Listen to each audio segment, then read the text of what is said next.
अस्सलाम वालेकुम। मैं डॉक्टर लरखा। कैसे हैं?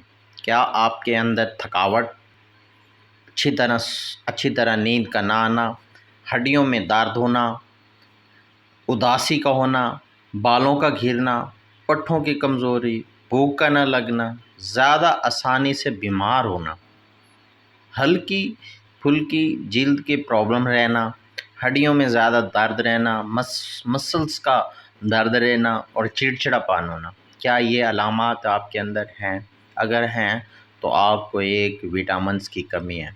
वो विटामिन्स आपको बताऊंगा कि आपके अंदर ये विटामिन्स है, तो उस विटामिन से आप ये चीज़ें आपके अंदर से दूर हो सकती हैं। तो सब जितने दोस्त अगर मेरी वीडियोस देख रहे हैं, तो अगर उसके अंदर ये अलामात पाई जाती हैं, तो हो सकता है कि आपके अंदर विटामिन डी की कमी हो। अगर विटामिन डी की कमी है तो आपके अंदर ये अलामात पाई जा सकती हैं।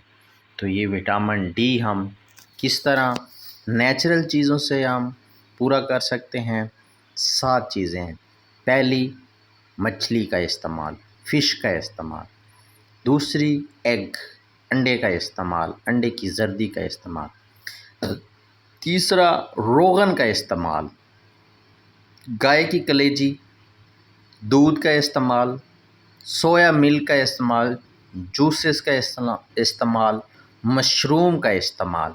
इनके इस्तेमाल करने से आपका जो विटामिन डी है वो पूरा कर सकते हैं। ख़ासकर ये बूढ़ों और जो बच्चियां और जो छोटे बच्चे होते हैं, उनके अंदर बहुत ज़्यादा विटामिन डी की कमी हो सकती है। तो लिहाजा आपको विटामिन डी की अगर कमी है, आपके अंदर ये अलामात पाई जाती हैं, तो आप ये चीज़ें इस्तेमाल करना शुरू कर दें, आपकी ये अलामात ख़त्म हो जाएंगी। आपको मैं तस्वीरें दिखा रहा हूँ, ये आप 7 चीज़ें इस्तेमाल करें, अपनी खुराक में इस्तेमाल करें, और ये आपके अंदर जो चिड़चिड़ापन, थकावट, अच्छी तरह नींद का ना आना और हड्डियों में दर्द होना, उदासी रहना, बालों का गिरना, पट्ठों की कमज़ोरी, भूख का न लगना, ज़्यादा आसानी से बीमार होना जाना और जो है हड्डियों में दर्द, चिड़चिड़ापन, ये सब आपका विटामिन डी की कमी की वजह से हो सकता है। तो आप लिहाजा विटामिन डी को इस्तेमाल करें और अच्छी खुराक लें। इंशाअल्लाह आपका जब विटामिन डी पूरा हो जाएगा, तो आहिस्ता आहिस्ता आपके जिस्म से ये अलामात ख़त्म हो जाएंगी। मैं डॉक्टर अल्लाह रखा। अगर किसी को मेरी वीडियो अच्छी लगी हो, लाइक करें, चैनल को सब्सक्राइब करना ना भूलें। आप वीडियो को लाइक करें, शेयर करें, चैनल सब्सक्राइब करें।